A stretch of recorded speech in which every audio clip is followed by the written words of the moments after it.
परमाणु शांति तत्त्वम असि, ये 3 शब्द महावाक्य कहलाते हैं। तत्त्वम असि का अर्थ है हम वही हैं जिसकी हमें तलाश है। हम सभी अपने जीवन में ज्ञान, शांति और शक्ति पाना चाहते हैं। हम जिन वस्तुओं को बाहर ढूंढते हैं वो हमारे अंदर ही मौजूद होते हैं। हम अपने मन की गहराइयों में जितना अधिक उतरेंगे उतना ही इस सत्य के पास होंगे। तत्त्वम असि अर्थात हम वही हैं जिसकी हमें तलाश है। यदि हम इस महावाक्य को ही अनुसरण करते रहे तो हम अपना ये जीवन सफलतापूर्वक और आनंदमय तरीके से निर्वाह कर पाएंगे। इसी महावाक्य में पूरी सृष्टि समाहित है। संपूर्ण सृष्टि में केवल एक ही चीज है, वो है ब्रह्म। ब्रह्म ही एक ऐसा सत्य है जो कि समस्त चीजों में समाया हुआ है। छोटे से छोटे कीट पतंगों से लेकर बड़े बड़े ज्ञानी और महात्मा सभी के अंतर्मन में यही आत्मा के रूप में स्थित है, लेकिन माया उसे अज्ञान से ढंक देती है, जिसके कारण हमारे सामने अलग अलग तरह का संसार दिखता है।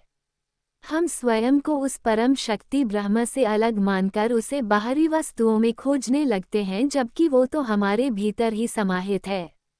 हमारी जिंदगी में एक समय ऐसा भी आता है जब हम स्वयं को निर्बल समझते हैं, लेकिन तत्त्वम और असि इस महावाक्य का स्मरण करने से हम अपने भीतर एक शक्ति का अनुभव करते हैं। विकट से विकट स्थिति में भी यह हमारे अंदर एक असीम शक्ति का संचार करता है। हमें निराश नहीं होने देता है, क्योंकि हम जानते हैं कि हमारे भीतर एक शक्ति के रूप में स्थित है। हमें स्वयं को निर्बल और असहाय नहीं समझना चाहिए। इस महावाक्य की शक्ति को अपने अंदर महसूस करना चाहिए। ये हमारे आत्मविश्वास को बढ़ाता है, जिसके कारण हम बड़ी से बड़ी कठिनाई भी आसानी से पार कर जाते हैं। तत्त्वम और असि को हम पूर्व में घटित एक कथा के साथ समझने की कोशिश करते हैं। पौराणिक कथाओं के अनुसार धौम्य ऋषि के शिष्य आरुणि उद्दालक थे, जिनका आश्रम हिमालय के पूर्व तट पर स्थित था, जिसे कलाप ग्राम कहते थे। आरुणि उद्दालक के पुत्र थे श्वेतकेतु, जो बड़े प्रसिद्ध हुए थे। श्वेतकेतु गुरुकुल से शिक्षा प्राप्त कर अपने घर आए। एक दिन पिता ने अपने पुत्र से पूछा कि अभी और पढ़ना है या गृहस्थ जीवन में प्रवेश करना है, अर्थात विवाह करना है। पिता की बात सुनकर श्वेतकेतु ने गर्व से कहा कि मैं एक बार राजा जनक की सभा को जीत लूं, उसके बाद आपको जो सही लगे आप करना। ऋषि आरुणि उद्दालक को अपने पुत्र की बातों में अहंकार दिखाई दिया और उन्होंने अपनी पत्नी को बुलाकर कहा कि राजा जनक की सभा को जीतने की लालसा ही बता रही है कि इसने वेदों को सही तरीके से नहीं पढ़ा है और ना ही जान पाया है। ऋषि आरुणि उद्दालक ने अपने पुत्र श्वेतकेतु को बुलाया और कहा कि मुझे नहीं लगता कि तुमने वेदों की सही शिक्षा ली है। श्वेतकेतु ने अपने पिता से पूछा कि ये आपको कैसे लगा। ऋषि आरुणि उद्दालक ने कहा कि क्या तुम स्वयं को जानते हो। श्वेतकेतु ने कहा कि मेरे आचार्यों ने मुझे इसकी शिक्षा नहीं दी। यदि वो जानते तो मुझे अवश्य बताते। मैं नहीं जानता, क्या आप मुझे इस बारे में बता सकते हैं। ऋषि आरुणि उद्दालक ने अपने पुत्र की जिज्ञासा को देखते हुए उन्हें घर से बाहर ले गए और एक पेड़ के नीचे बैठकर मिट्टी उठाते हुए पूछा, पुत्र यह क्या है। श्वेतकेतु ने कहा, ये तो मिट्टी है। ऋषि आरुणि उद्दालक बोले, जिस तरह तुम मिट्टी को जान गए उसी तरह ये भी जान गए होंगे कि इसी मिट्टी से बर्तन बनते हैं। उसी प्रकार जब तुम स्वर्ण सोना को जानते हो तो उससे बने स्वर्ण आभूषणों को भी जानते होंगे। अब तुम बताओ क्या है वो मूलभूत तत्व जिसको जान लेने से तुम सबको जान लेते हो, जिससे ये संपूर्ण संसार बना है। श्वेतकेतु बोले, मैं नहीं जानता। तब आरुणि उद्दालक बोले, वह सर्वोच्च सत्य चेतना है। इसी चेतना से अनेकों नाम और रूपों के प्राणियों ने इस संसार में जन्म लिया है। जैसे स्वर्ण ही स्वर्णाभूषण है, मिट्टी ही मिट्टी का घड़ा है, वैसे ही चेतना ही सब कुछ है, इसलिए तुम वही चेतना हो। तत्त्वमसि इक्वल्स तत्त्वमसि। तत्त्वमसि यह एक महावाक्य है जो ये बताता है कि तुम वही हो जो तुम खोज रहे हो। ऋषि आरुणि उद्दालक ने अपने पुत्र श्वेतकेतु की ब्रह्म जिज्ञासा को देखकर उन्हें फूलों के एक बगीचे में ले गए और बोले, यहाँ अलग अलग फूलों से शहद इकट्ठा कर मधुमक्खियों ने एक ही छत्ते में रखा है।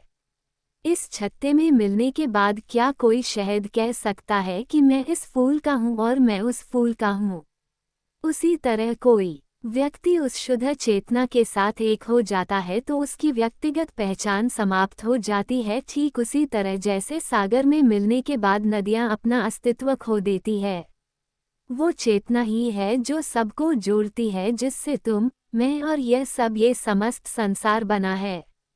श्वेतकेतु की जिज्ञासा बढ़ती रही और उन्होंने अपने पिता से पूछा, एक ही चेतना से इतने विभिन्नता से भरे इस संसार की उत्पत्ति कैसे हुई? ऋषि आरुणि उद्दालक बोले, जाओ बरगद के पेड़ का फल लेकर आओ।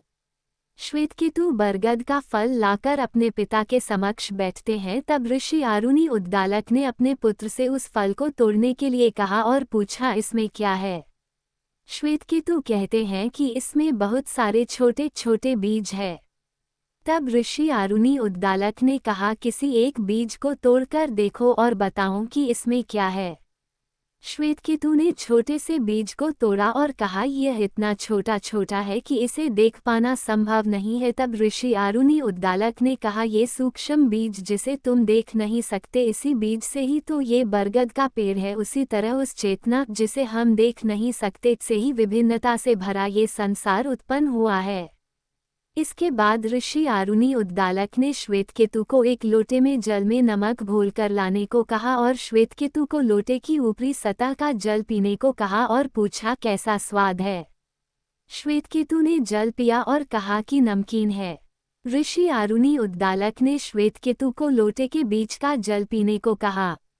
श्वेतकेतु ने पीकर कहा, यह नमकीन है। अंत में ऋषि आरुणि उद्दालक ने श्वेतकेतु को लोटे के नीचे स्थित जल को पीने को कहा। श्वेतकेतु ने जल पीकर कहा, इसका स्वाद भी नमकीन ही है। तब ऋषि आरुणि उद्दालक ने अपने पुत्र श्वेतकेतु को समझाते हुए कहा, जिस तरह इस लोटे के जल की प्रत्येक बूंद में नमक है जो हमें दिखाई नहीं दे रहा है क्योंकि वह घुल गया है, उसी तरह सभी जगह वही चेतना स्थित है जो हमें माया की अज्ञानता के कारण दिखाई नहीं देती है। वही चेतना तुम में भी स्थित है और वही मुझ में भी स्थित है और वह है तत्, त्वम और असि। इस तरह ऋषि आरुणि उद्दालक ने अपने पुत्र श्वेतकेतु को दैनिक जीवन का उदाहरण देकर तत्, त्वम, असि महावाक्य को तब तक समझाते रहे जब तक कि श्वेतकेतु इसके अर्थ को स्पष्ट रूप से जान नहीं गए। हमें भी अपने जीवन में इस महावाक्य के अर्थ को स्पष्ट रूप से जानने की आवश्यकता है। अगर आपको इसी तरह की कहानी अच्छी लगी है तो हमारे YouTube चैनल स्टोरी का खजाना को अभी सब्सक्राइब कर लीजिए और साथ में घंटी को दबाकर ऑल पर सेट कर लीजिए ताकि आने वाली हर एक न्यू कहानियों का नोटिफिकेशन आपको तुरंत मिल जाए। अपना प्यार स्नेह इसी तरह बनाए रखें। धन्यवाद।